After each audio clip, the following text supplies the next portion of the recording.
Hey everyone, my name is Janmaj and this is day 33rd of my communication practice. And during these days, I am just like completing this book called Man's Search for Meaning by Viktor Frankl. And since the last few days, I was reading about this logotherapy, which is part B of the book. And in part A, in the final parts of the book, he actually sums up a lot of things which he's later converting it into and connecting it to logotherapy. So basically, I gave it a read again because I was not able to fully comprehend the part B of the book, what logotherapy and how it is connected to this new genetics, new dynamics, and these sort of neurosis. So these sort of things I read like online. What is neurosis? So basically, neurosis is a outdated psychiatry term. Now it was related to anxiety, but nowadays the more clinical term like that is widely used and accepted is basically OCD, PTSD, these sort of things. And the author also talked about a lot of things that could be basically solved by basically logotherapy, and it doesn't require psychotherapy. So it talks about a lot of emotions and being human, and like letting a person know what basically drives them, what is their meaning to life. And now I'm just completing this part, which is basically meta clinical problems. I'll give it a read, and probably at a later stage I'll sum up these information into a storyline, because I got this feedback that I don't tell a story.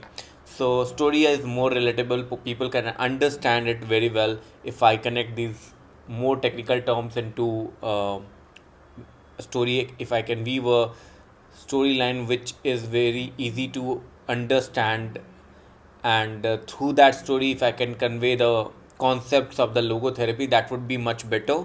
So I'll try that. Once I'm like done with this book, I'll create a final videos, probably 2 3 videos, where I'm talking about this logotherapy and the experience in the concentration camp, and then the general implication as well. So I'll just start reading now.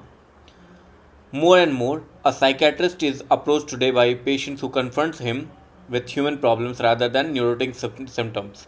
Some of the problems who nowadays call on a psychiatrist would have seen a pastor, priest, or rabbi in former days. Now they often refuse to be handed over to a clergyman and instead confront the doctor with questions such as what is the meaning of life? Logodrama. I would like to cite the following instance. Once, the mother of a boy who had died at the age of 11 years was admitted to my hospital department after a suicide attempt. Dr. Kurt Kokwerick invited her to join our therapeutic group, and it happened that I stepped into the room where he was conducting a psychodrama. She was telling her story. At the death of her boy, she was left alone with another older son who was crippled, suffering from the effects of infantile paralysis. The poor boy had to be moved around in a wheelchair. His mother, however, rebelled against her fate. But when she tried to commit suicide together with him, it was the crippled son who prevented her from doing so. He liked living.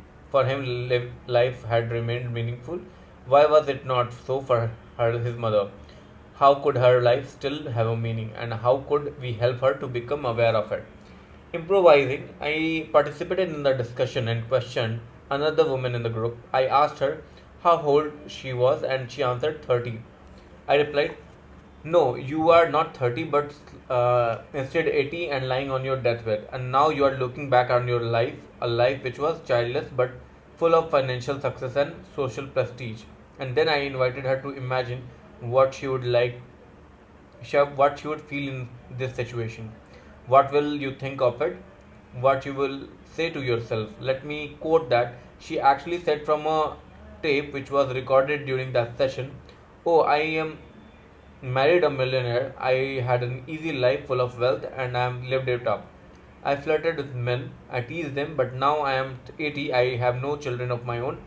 Looking back as an old woman, I cannot see what all that was for. Actually, I must say my life was a failure.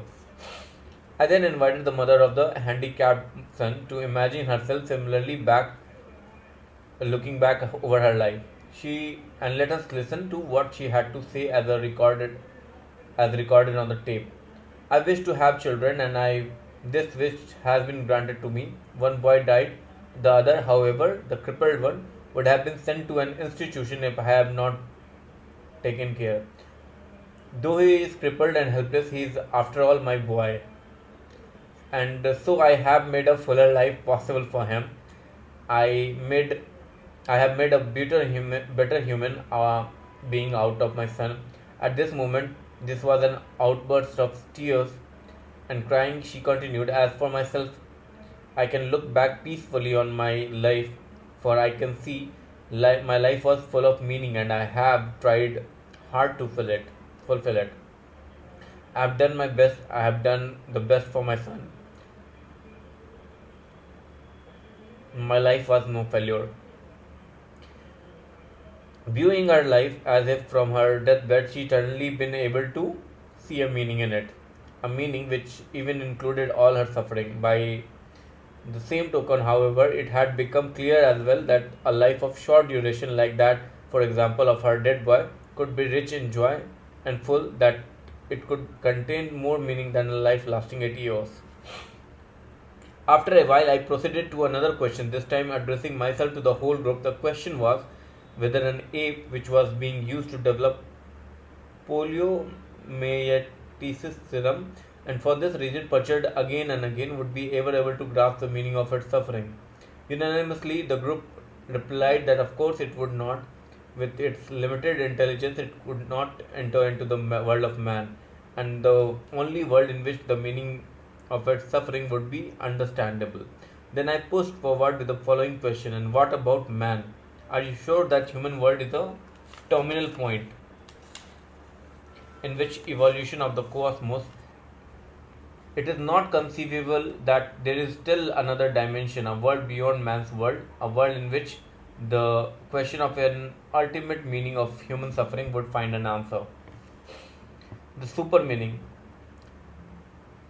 This ultimate meaning necessarily exceeds and surpasses the finite intellectual capabilities of a man. In logotherapy, we speak in this context of a super meaning. What is demanded of a man is not, as some existential philosophers teach, to endure the meaninglessness of life, but rather to bear his incapacity to grasp its unconditional meaningfulness in rational terms. Logos is better than logic. A psychiatrist who goes beyond the concept of the super meaning will soon or later be embarrassed by his patients, just as I was when my daughter at about 6 years of my age asked me this question: "Why do we speak of the good Lord?" Whereupon I replied, "Some weeks ago, you were suffering from measles, and then the Lord sent you the full recovery." However, the little girl was not content. She retorted, "Well, but please, Daddy, do not forget, in the first place, he had sent me the measles." However, when a patient stands on the firm ground of religious belief, there can be no objection to making sure of the therapeutic effect of his religious convictions, and thereby drawing upon his spiritual resources in order to do so. The psychiatrist may put himself in the place of the patient. That is exactly why I did once. For instance, when a rabbi from Eastern Europe turned to me and told me his story, he had lost his first wife and their 6 children in the concentration camp of Auschwitz, where they were gassed. And now it turned out that the second wife was sterile.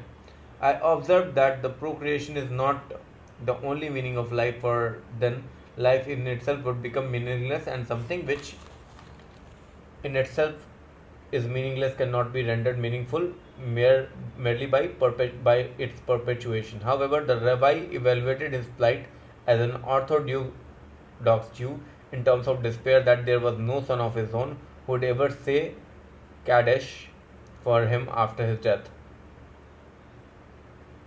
But I would not give up. I made a last attempt to help him by inquiring whether he did not hope to see his children again in heaven. However, my question was followed by an outburst of tears, and now the true reason for his despair come to the fore. He explained that his children, since they die as innocent martyrs, were thus found worthy of the highest place in heaven, but as for himself, he could not expect, as an old sinful man, to be assigned the same place. I did not give up, but retorted, is it not conceivable, Rabbi, that precisely this was the meaning of your life, surviving your children, that you may be purified through these years of suffering, so that finally you too, though not innocent like your children, may become worthy of joining them in heaven? Is it not written in the Psalms that God preserves all your tears? So perhaps none of your sufferings were in vain, but for the first time in many years he found relief from his suffering through the new point of view which I was able to open up to him. So this was day 33rd of my communication practice, and I think because of the lack of sleep and probably I'm sleepy, I became emotional while reading these things. This is the probably like one of the few times where in this book I cried. So this was day 33rd of my communication practice, and I'll see you in the 34th video. Bye.